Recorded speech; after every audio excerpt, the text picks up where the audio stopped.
Karibu, ni matumaini yangu ya kwamba siku yako ya mwisho ya mwezi Septemba imekuendea salama na mwezi mzima wa Septemba umekuwa wa baraka kwako wewe.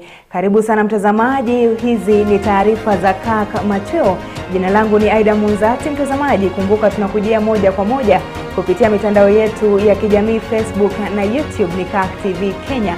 Vile mtazamaji, unaweza ukawa mojawapo tu wa taarifa hizi kwa kutuma ujumbe kupitia nambari yetu ya SMS ambayo ni 00011122200.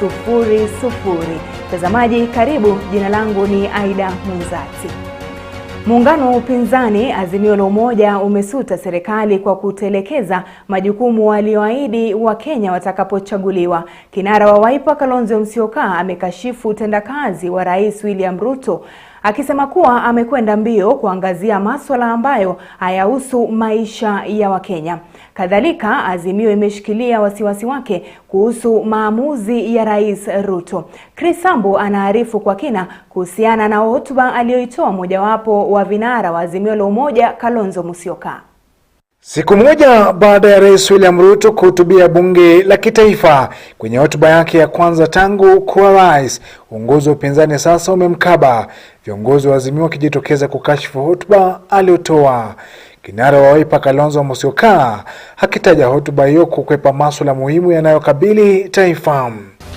The Ruto administration has promised itself into power by exploiting the sorry economic hardships facing our people with the use of the hustler narrative that has assured us of paradise.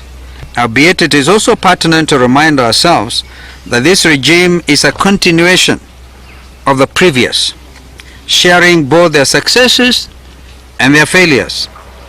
It is now a duty to remind this administration of their campaign promises. Actions speak louder than words, as they say.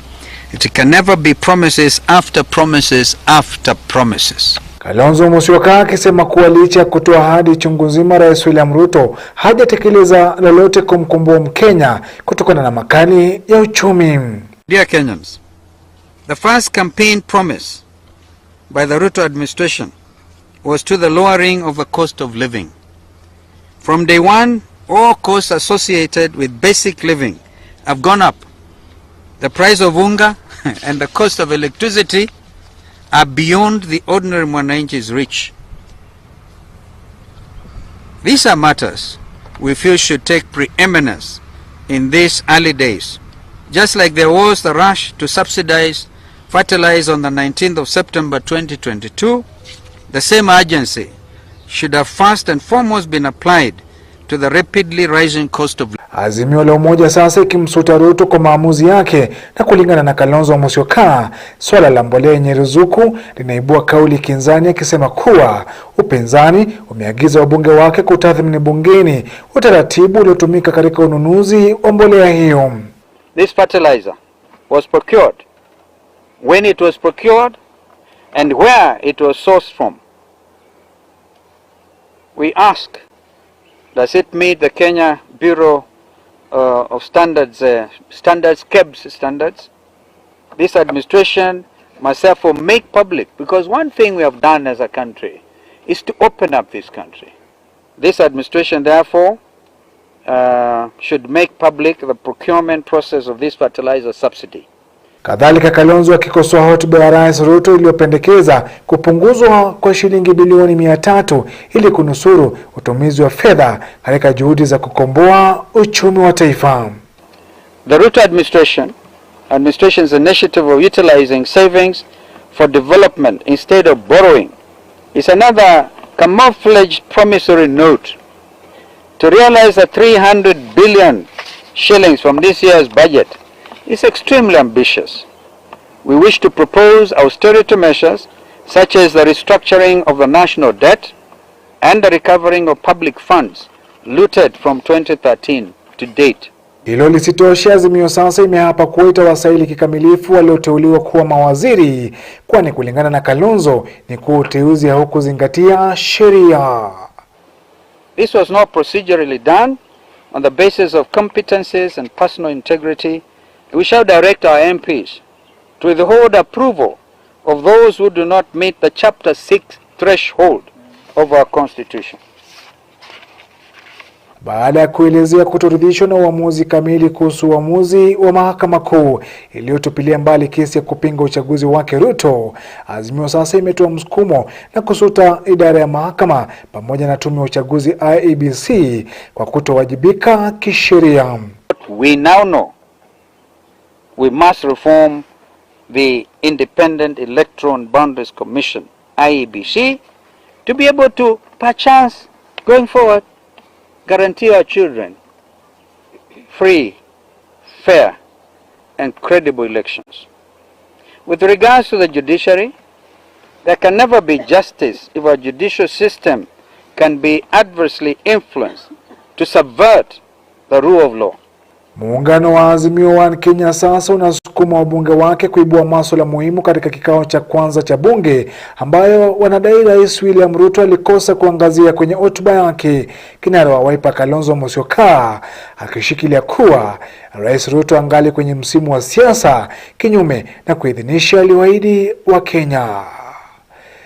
Chris Sambu, Kirk Machweo. Naam, shukran sana Chris Sambu kwa taarifa hiyo, na tusonge sasa hadi kwenye kaunti ya Mombasa ambapo kaunti hiyo imeweka mikakati ya kudhibiti maambukizi ya msambao wa virusi vya Ebola kufuatia usafiri unaofanyika ndani na nje ya kaunti hiyo kwa njia ya ndege, barabara na meli kutoka taifa jirani la Uganda. Haya yanajiri baada ya kaunti 20 kutengwa kama zilizoko kwenye tahadhari ya virusi hivyo vya Ebola kuingia.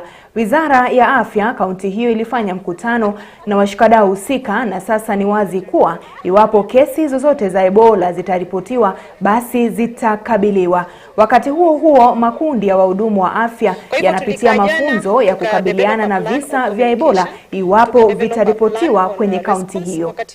Kesi imekuwa suspected either from the community ama airport ama port ama from any other place, ni nani anapigiwa simu na ni timu gani? Leo hii kuna timu ya kwanza tunaita team A ambao wanafanyiwa training on how to respond and how to collect sample. Tunajua Ebola ni tofauti na COVID, they are highly contagious, yes, but Ebola is more contagious.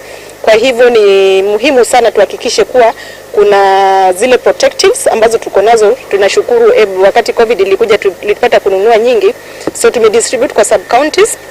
Tuna train the health workers jinsi wanavyofaa kuvaa na kutoa zile protective gears, na tume identify this facility as mahali ambapo tukipata case tunatoa mgonjwa from the place, tunakuja tuna isolate. Manake kwa sababu ile the reason why hatuwezi tumia Coast General ni kwa sababu ina wards mingi na ina watu wengi sana wanaingia pale. Kwa hivyo tukipeleka mgonjwa pale Coast General tuna chanzo nyingi sana ya kuexpose more people. That's why tumetafuta facility ambayo iko na perimeter wall, ambayo iko isolated, it's not very near, hakuna watu wengi sana, traffic. Naam, kwingineko, halmashauri ya jiji la Nairobi NMS imepokeza baadhi ya huduma muhimu zilizokuwa chini yake katika kaunti ya Nairobi. Katika hafla iliyofanyika mapema leo hii, Jenerali Mohamed Badi, mkurugenzi wa NMS, amekabidhi huduma alizopokezwa na serikali kuu kwa Gavana Johnson Sakaja. Hii ni pamoja na huduma za uchukuzi, afya na mipango ya maendeleo. Hata hivyo, Gavana Sakaja ameahidi kushirikiana na NMS katika baadhi ya miradi kama anavyoarifu Faith Kaulu. Gavana wa kaunti ya Nairobi Johnson Sakaja sasa ana mamlaka ya majukumu yote ya kaunti hiyo. As I've said, there had to be a situation in Nairobi where some of that was moved back to the national government, but today all the functions are back to the people of Nairobi. Hii ni baada ya kiongozi wa halmashauri ya huduma za jiji la Nairobi NMS Jenerali Badi kurejesha majukumu manne alizopokezwa na serikali kuu chini ya uongozi wake Rais Uhuru Kenyatta na Gavana Mike Sonko kwa uongozi wa gavana wa kaunti ya Nairobi. It's truly an honor and delight to be part of this historic event for our great city of Nairobi. Looking back, it has been a rigorous and remarkable 2 years, culminating to this very moment as we officially hand over the transferred functions back to the county government.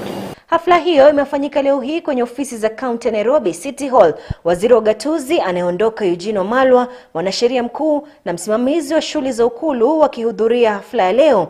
Jenerali Badi na Gavana Johnson Sakaja wakitia saini kurejeshwa kwa majukumu hayo kwa kaunti ya Nairobi. Gavana Sakaja amedokeza kuwa serikali yake sasa iko tayari kuchukua usukani, huku akipongeza hatua ambazo NMS imechukua kubadilisha sura na maisha ya wakazi wa Nairobi. I really want to honor the NMS and the staff at NMS. You did a good job despite challenges. I know in the beginning there were a lot of challenges with this side, but I want to encourage you that we still need a lot of your work. Sakaja vilevile akishikilia msimamo kuwa wafanyikazi wote wa NMS hawatafutwa kazi bali wataajiriwa chini ya serikali ya kaunti ya Nairobi. I want to urge my staff in Nairobi City County Government and those who are coming back that you are all now one. There is no former NMS staff and former county government staff. You are all staff of the Nairobi County Government and you will work together as equals. Gavana wa kaunti ya Nairobi Johnson Sakaja sasa ataendesha huduma zote 14 za kaunti ya Nairobi. Nairobi is going to be great. This is Africa's capital and we must make sure it shines as a city of order, a city of dignity, a city of hope and opportunities for all. We want to make it easier for people to do business and not to stifle their business. Faith Kaulu, Runinga ya Kirk. Na kwenye taarifa nyinginezo, familia na mawakili wa wakili Paul Gishero ambaye alikuwa mshukiwa katika kesi ya ICC dhidi ya Rais William Ruto ilifika kwenye makafani ya leo hii ili kushuhudia uchunguzi wa maiti yake uliofanyika ili kubaini kiini cha kifo chake. Uchunguzi huo ulifanyika mapema asubuhi ya leo, huku wanapatholojia na maafisa wa uchunguzi wa mauaji wakitathmini mwili wa marehemu Gishero. Kulingana na familia ya mwenda zake, kabla ya mwili wake kupatikana chumbani mwake, Paul Gishero alilalamika kuumwa na tumbo punde tu baada ya kula chakula cha mchana.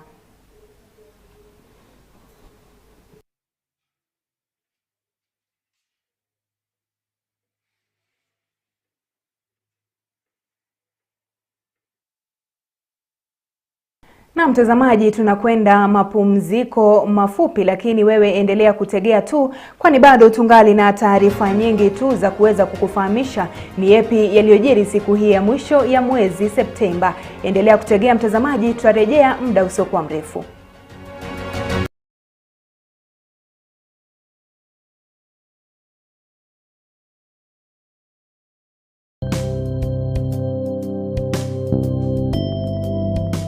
Jumapili hii kwenye jukwaa la moderator. Sisi ni watoto wa mfalme Mungu. Lazima tudumishe heshima hiyo. Na tutaidumisha namna gani? Kwa kunena na kutenda mambo ambayo yanadumisha na kuonyesha heshima ya Mwenyezi Mungu mwenyewe. Kwa hivyo usijidharau tena. Jipe heshima. Kwa hivyo wewe na mimi kama Wakristo, kabla hata hatujatoa ushuhuda wetu, yafaa watu waone kweli yule ni wa ufalme. Yule ni kuhani. Kwa sababu maneno na vitendo na mienendo inadhihirisha yeye ni wa ufalme. Ukimuona Mungu anakujalia, hiyo ndio namna yake. Ukimuona akikupa neema, hiyo ndio hali yake.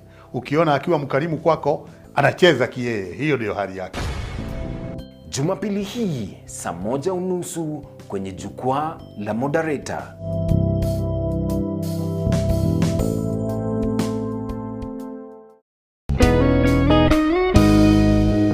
What happens when we are blessed? What happens when the Lord comes to expand? When the Lord comes to increase? Do we find ourselves calling people, telling them, you know, I am blessed, I have a new car? Do you go calling people? Why is it so difficult to talk about your blessings? What shall I render to the Lord for all his goodness to me?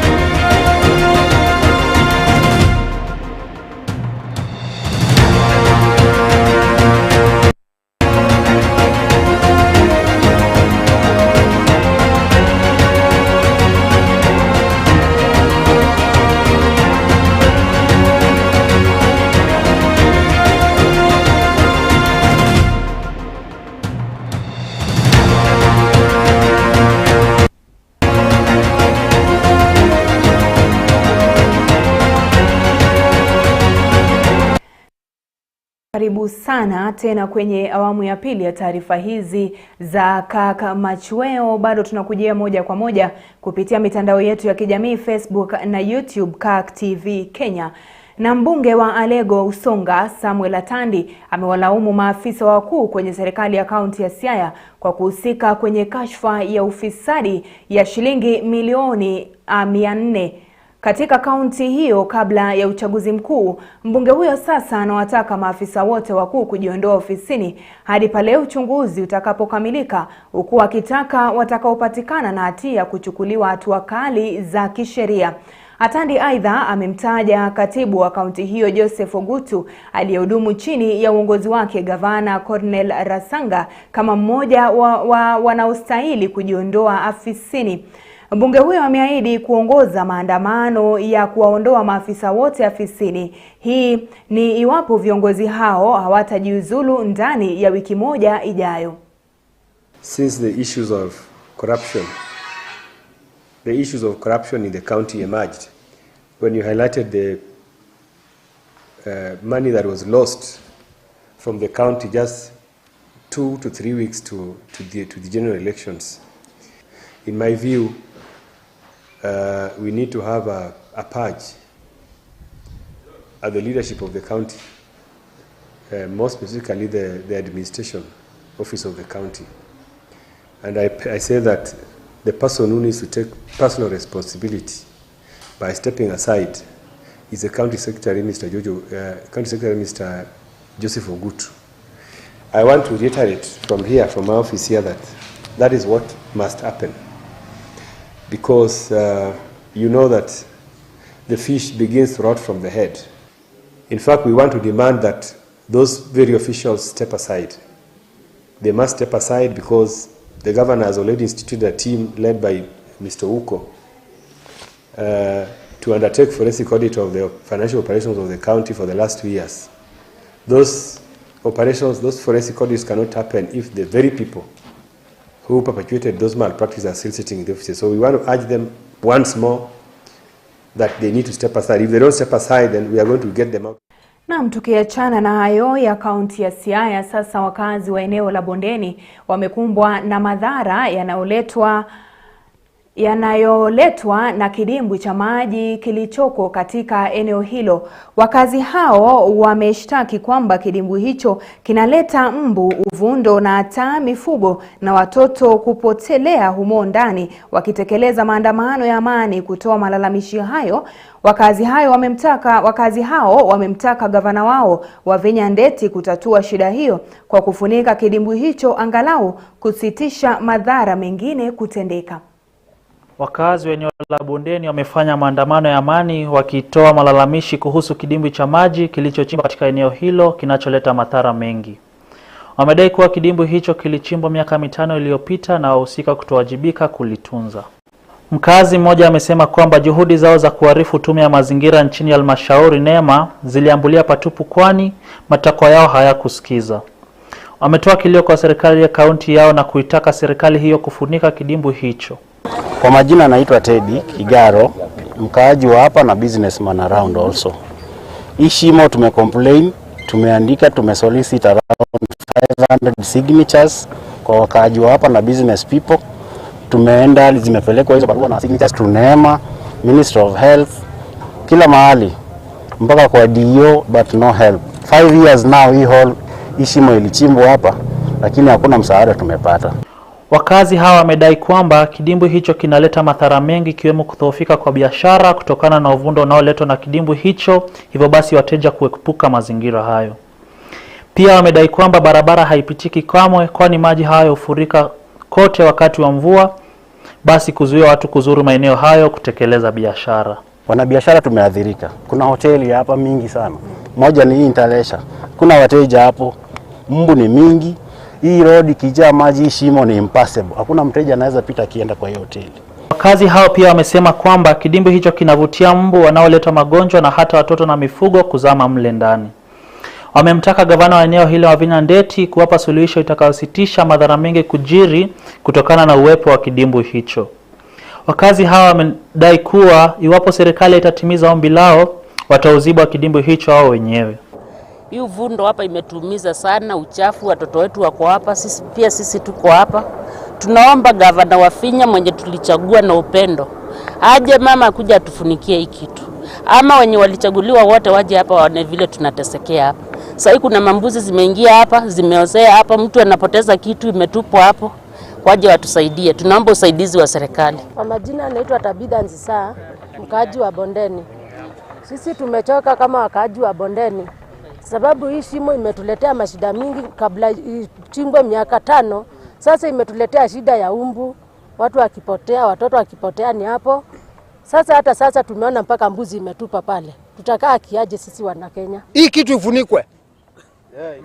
Na kama haifunikwi, wazee wa kijiji wako hapa na sisi vijana tutajitolea hata hiyo siku ili tuende kwa chief atununulie chakula. Hii shimo tufunike. Hii kitu imetuumiza sana. Nikiripotia Kirk TV, Stephen Kibara. Naam, kwingineko mamlaka ya kudhibiti bei ya mafuta nchini EPRA imefunga vituo 4 vya mafuta nchini kwa kuuza mafuta isiyo bora kwa wateja wao. Vituo hivi vya mafuta vilivyofungwa nchini ni pamoja na kituo cha Frankstar kilichoko kaunti ya Bungoma, kituo cha Kingside huko Mwala na kile cha Vivasa Energy kaunti ya Kajiado. Kituo cha mafuta cha Delta kilichoko kwenye barabara kuu ya Thika kimefunguliwa baada ya kutozwa faini ya $500,000 au nusu milioni na uchunguzi wa pili kudhibiti kuwa kituo hicho sasa kinauza mafuta iliyo bora kati ya mwezi wa Julai hadi Septemba. EPRA imeendeleza uchunguzi 1360 kwenye vituo 256 vya mafuta na kudhibiti kuwa asilimia 98.44 vya vituo vya mafuta vinauza mafuta bora kwa wateja wao.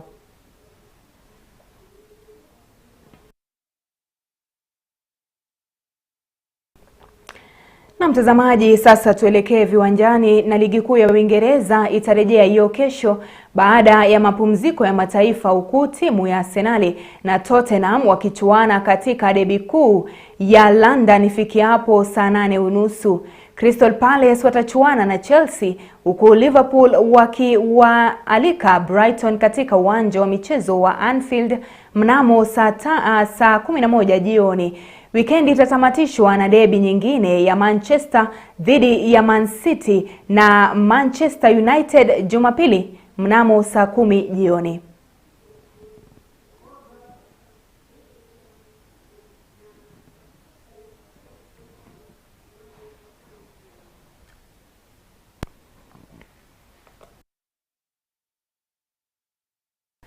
Naam, kwingineko mechi za mashindano ya kombe kuu ya dunia zinatarajiwa kufanyika mjini Qatar, ambayo itakuwa ni kongamano kubwa ya spoti baada ya janga la corona kujiri mnamo mwaka wa 2019. Tume ya michezo ya Qatar imesema kwamba mashabiki watakaohudhuria michezo hizo watahitaji ama hawatahitaji chanjo ya COVID-19 kwani hakitakuwa cha sharti. Wameshinikiza kwamba wachezaji na hata wasimamizi wa michezo hizo watahitaji kuchezea katika mazingira yaliyodhibitiwa iwapo kesi za corona zitaongezeka.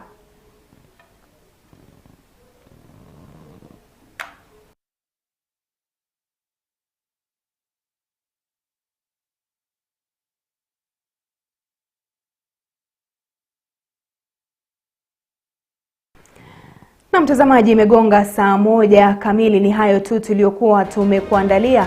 Kumbuka mtazamaji, ikiwa ndio unaungana nasi, utazipata taarifa hizi moja kwa moja kupitia mitandao yetu ya kijamii Facebook na YouTube ni Kirk TV Kenya. Shukran sana mtazamaji kwa kuwa nami leo hii na kutakia usiku mwema. Vile vile kumbuka ya kwamba ni siku ya mwisho kabisa ya mwezi Septemba. Kuanzia kesho tunaualika mwezi wa Oktoba, na bila shaka na kutakia wikendi njema na mwezi mwema wa Oktoba. Usiku mwanana.